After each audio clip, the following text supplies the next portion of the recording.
Poncho Melgarejo y Siriaco Príncipe, dos guitarras ancasinas y de lo bueno.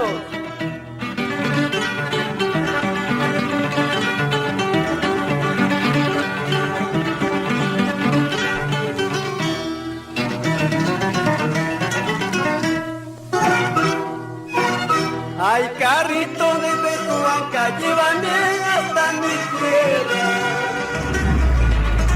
Ay, carrito de Betuanca, llévame hasta mi pueblo.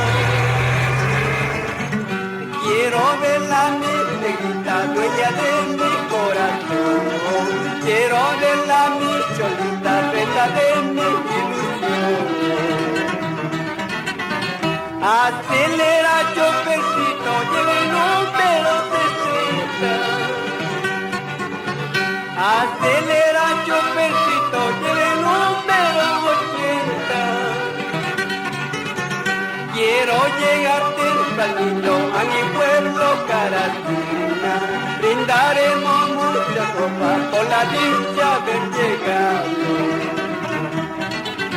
Así, ancasinos, nos vamos a recorrer lindos pueblos del departamento Yancas, la turista peruana.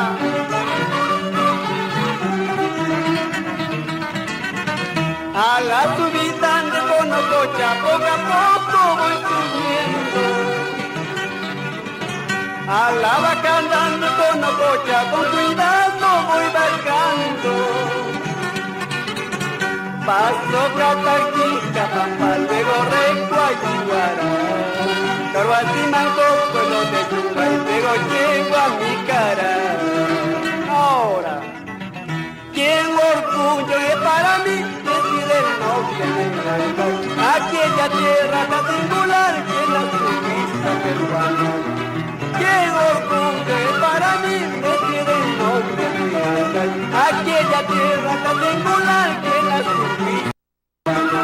Ahora, a ver, Humberto Paucarcoma, con esta palma.